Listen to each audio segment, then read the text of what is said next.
আসসালামু আলাইকুম রহমতুল্লাহ। দেশ কিংবা বিদেশ যে যেখান থেকে দেখতেছেন সবাইকে জানাচ্ছি নতুন একটা ভিডিওতে স্বাগতম। আজকে আমি চলে আসলাম মালয়েশিয়ার কাম্পুং আগোংয়ের মতো সুন্দর একটা জায়গায়, যেটা হচ্ছে মালয়েশিয়ার সিকিনসান।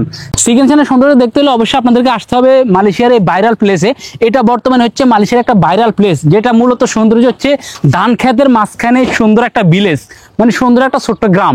এইখানকার সৌন্দর্য যদি দেখাই, সর্বপ্রথম আমি এখানে আপনাদেরকে দোলনাটা দেখাই। এখানে একটা দোলনা রয়েছে, যে দোলনাটা হচ্ছে এখানে দুইটা দোলনা রয়েছে, যে দোলনাটা হচ্ছে আপনারা এখানে দোলনা চড়তে পারবেন, খুব নিজে নিজে হচ্ছে দোলনা দিতে পারবেন।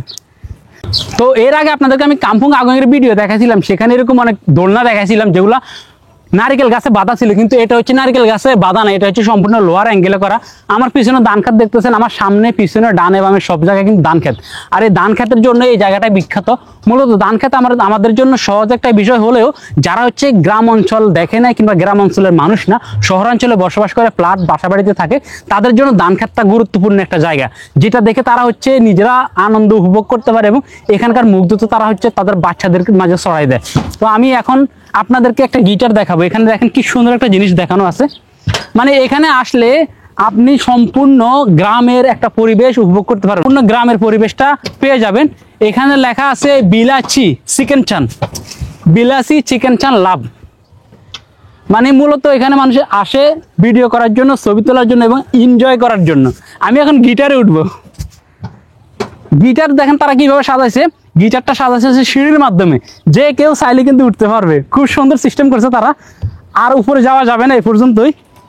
তবে এখানে বেশ কিছু লাইট দেখা যাচ্ছে, রাত্রিবেলা আসলে লাইটগুলো হয়তো জ্বলতো, আর একটু বাড়তি সৌন্দর্য পেতাম। তো এই জায়গায় আসতে হলে আপনাদেরকে মালয়েশিয়ার কুয়ালালামপুর থেকে গ্রাব কিংবা ট্যাক্সিতে আসতে হবে। যদি ব্যক্তিগত গাড়ি কিংবা বাইক থাকে তাহলে আরো ভালো হয়। তো আমার আসলে দীর্ঘদিনের প্ল্যান ছিল এখানে আসার জন্য, কিন্তু সময় সুযোগ হয়ে ওঠেনি। এক সপ্তাহ ট্রাভেলে বের হয়ে আজকে হচ্ছে লাস্টের দিন আমি এখানে আসলাম। এখানে ঘোরাফেরা করে এই ভিডিওটা যেদিন রেকর্ড হচ্ছে তার পরের দিন হচ্ছে আমি পেনাং আবার ফেরত যাব। এইখানের মূল সৌন্দর্যটা লুকিয়ে আছে ধান ক্ষেত, ধান ক্ষেতের মাঝে একটা সুন্দর গ্রাম। আমার পিছনে যে ঘরগুলো দেখছেন, এগুলো হচ্ছে সব কন্টেনারে তৈরি। এগুলো থেকে হচ্ছে মানুষ এসে থাকে, মূলত হচ্ছে যারা রাত্রি যাপন করতে চায় তাদের জন্য এই ঘরগুলো। এখানে এসি সিস্টেম, খুব সুন্দর ঘর। এখানে যদি কেউ আসতে চান এবং থাকতে চান, 4 বেড বিশিষ্ট রুম রয়েছে, যে রুমগুলো ভাড়া হচ্ছে একদিনের জন্য 300 রিঙ্গিত করে। তো 4 জন যদি এক রুমে থাকেন তাহলে 300 রিঙ্গিত আহামরি বেশি না। আপনারা যদি এখানে এসে থাকতে চান তাহলে এগুলো ভাড়া নিতে পারবেন। এবং এখানে যদি আরেকটা জিনিস দেখে, সেটা হচ্ছে মূলত এই জায়গার নামটা তারা কত সুন্দর করে ফুটিয়ে তুলছে, আই লাভ সিকিনসান বিলাচি। এখানে সৌন্দর্য যেটা, সেটা হচ্ছে দেখেন, এটা যে ধান ক্ষেত সেটা বোঝানোর জন্য তারা এই যে একটা ধানের ছড়া দিয়ে দিয়েছে, আর লাভটা দিছে আই লাভ সিকিনসান বিলাচি। এবং আমি একটু নিচে যাবো, আপনাদেরকে আরেকটু দেখাই। দেখেন আমি কোথায় যাইতেছি। যদিও ধান ক্ষেতের সৌন্দর্যটা আমার জন্য তেমন কিছু না, কারণ আমার আব্বা একজন কৃষক, আপনারা সবাই কম বেশ জানেন। আমরা ছোটবেলা থেকে ধানের সাথে পরিচিত, এই জন্য আমার কাছে কিছু না। তবে আবার অনেক কিছু আমার জন্য, কারণ অনেক কিছু এই জন্যই যে মালয়েশিয়ার মতো একটা জায়গা যেখানে দালান কোটা বড় বড় বিল্ডিং থাকে, ওইখানে আমি গ্রাম পেলাম, গ্রামের ভিতর ধান ক্ষেত পেলাম। এই জন্য এটা জিনিসটা আর একটু বেশি সুন্দর এবং আরো ভালো লাগে। তবে একটা গুরুত্বপূর্ণ বিষয় আপনাদেরকে বলে রাখি, শহরে কিংবা গ্রামে যেখানে আপনারা যাবেন, কোনো সৌন্দর্য উপভোগ করতে গিয়ে যার যে জায়গার সৌন্দর্য উপভোগ করবেন তার ফসল কিংবা সৌন্দর্যমণ্ডিত জিনিসগুলো নষ্ট করবেন না।